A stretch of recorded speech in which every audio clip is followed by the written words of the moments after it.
नमस्कार माझ्या मित्रमैत्रिणींनो, आज आपण एक रेसिपी करणार आहे ज्याचं नाव आहे खमंग गोळा भात किंवा त्याला म्हणतात भरड्याचे गोळे. चला मग आपण आज आपली रेसिपी पाहूया. आता आपण यात सर्व मसाले टाकलेले आहेत, तिखट, मीठ. आता टाकणार आहे आपण लसूण. यात धने पावडर, मीठ, तिखट, हळद आणि हे लसूण टाकलं की हे चांगलं मिक्स करायचं आणि त्यात टाकायचं मग तिखट पाणी टाकलं थोडंसं. असं काही नाही, आपण साधं कोरडं तिखट पण टाकू शकतो. ते सर्व मिश्रण चांगलं मिक्स करायचं आणि त्यात टाकायचं कोमट पाणी. कोमट पाण्याने ते पूर्ण एकजीव करायचं, चांगलं मिक्स करायचं, ज्यामुळं आपल्याला त्याचा गोळा चांगला बनवता येईल. चांगलं हाताने चुरून घ्यायचं.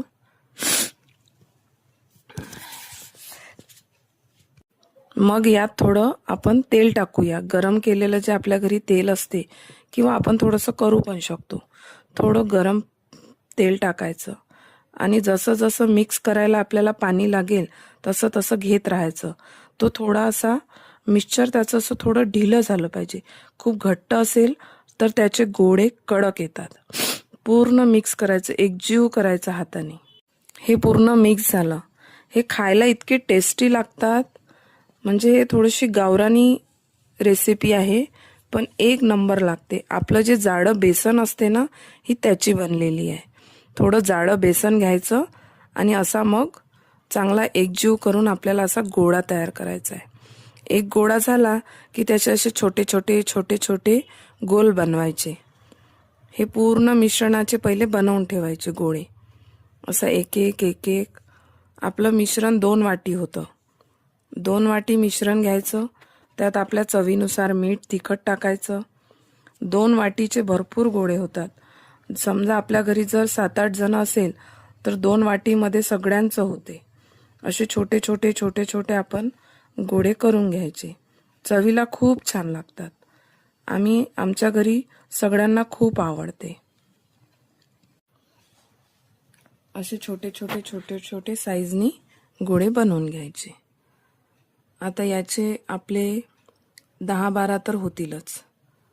10-12 गोळे झाले की आपल्या परिवाराला पुरतात. 2-2 जरी घेतले तरी भरपूर होतात. असे छोटे करायचे.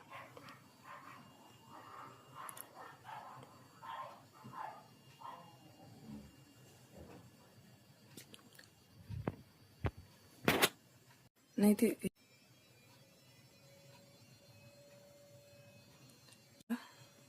नंतर घ्यायचं एक भांड. त्या भांड्यामध्ये आपल्याला टाकायचं आहे तेल. भांड गरम व्हायचं आहे. गरम झालं की त्यात थोडं तेल टाकायचं. तेल चांगलं तापू द्यायचं.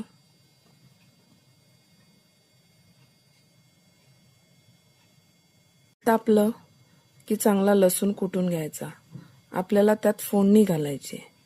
लसूण चांगला कुटला की मग तेलामध्ये आपल्याला कुटून घ्यायचा. लसूण चांगला बारीक कुटला गेला पाहिजे, जेणेकरून तो फोडणीत आपल्याला दिसायला नको. आता आपला चांगला लसूण कुटून झाला आहे. तेलात आता मोहरी टाकायची आणि मोहरी चांगली तेलात तडतडू द्यायची. ती चांगली तडतडल्याशिवाय आपल्या फोडणीला चव येत नाही. तेल गरम व्हायचं आहे म्हणून ते थोडा वेळ लागत आहे. तेल तापलं, मोहरी तडतडू द्यायची. आता आपलं तेल तापलं आहे चांगलं. आपली मोहरी आता तडतडते चांगली.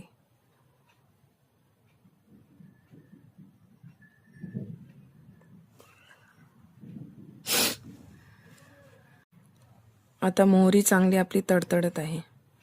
तेल चांगलं तापलेलं आहे.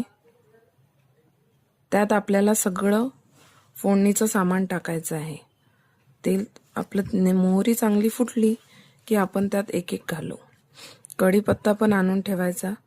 कढीपत्ता घालायचा.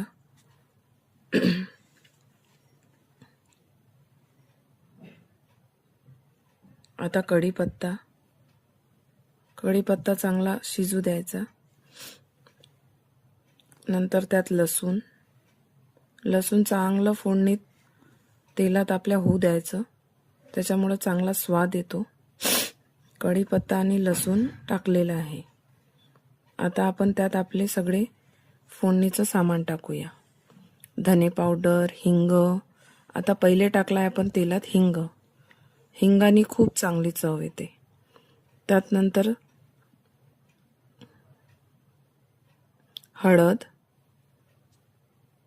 तिखट 2-2 चमचे सगळं टाकायचं. 2 चमचे हळद, आपल्या चवीनुसार आम्ही एक-एकच टाकलेलं आहे. 1 चमचा हळद, 1 चमचा तिखट आणि चांगलं सर्व मिक्स करून घ्यायचं. आणि मग टाकायचं त्यात गरम पाणी. गरम पाणी चांगलं उकळी येऊ द्यायचं पहिले, कारण थंड पाण्यात आपल्याला ते गोळे सोडता येणार नाही. गरम पाणी चांगलं आपलं हे फोडणीचं पाणी पूर्ण उकळी येऊ द्यायचं. एकजीव होते. मग ते पूर्ण उकळी आलं गोळे चांगले सॉफ्ट करून घ्यायचे. आता इतके सगळे गोळे झाले आहे तयार. हे काम आता आपण पाणी उकळी येईपर्यंत करत आहे. आपले थोडे गोळे राहिले होते करायचे.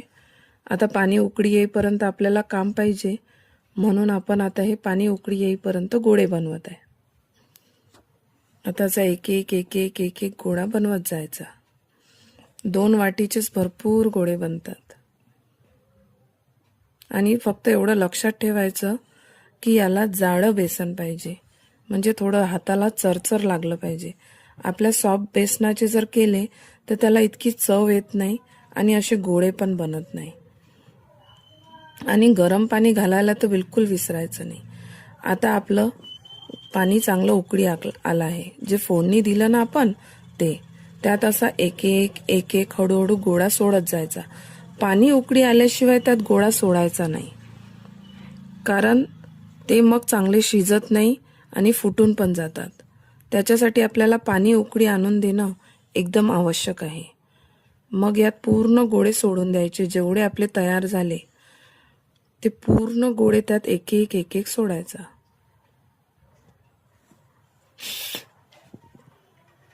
पाणी पहा कसं छान उकळी आलाय. आणि मला तर इतका छान स्वाद येत आहे फोडणीचा, तर तुम्ही घेऊ नाही शकत, पण मला खूप छान स्वाद येत आहे. हिंग असल्यामुळं वेगळीच चव येते. पाणी पहा कसं उकळी येत आहे.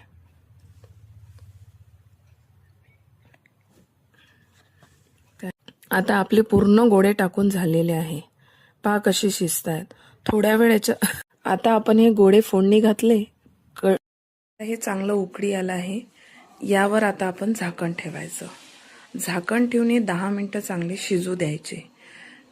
ते शिजले की लक्षात येते की जर गोळा वर पाण्यावर तरंगत असेल तर आपला गोळा शिजला. तरी 10 मिनिटं आपण चांगलं शिजू द्यायचं. मग आपला खमंग गोळा भात कसा झाला आणि याची पुढची अजून प्रोसिजर काय आहे हे आपण नेक्स्ट पार्टमध्ये बघू, आणि तो कशासोबत खायचा. आपल्या चॅनलला सबस्क्राईब करा, लाईक करा आणि कमेंट करा. याच्या पुढची प्रोसिजर मी नक्की तुम्हाला दुसऱ्या पार्टमध्ये सांगेन. धन्यवाद.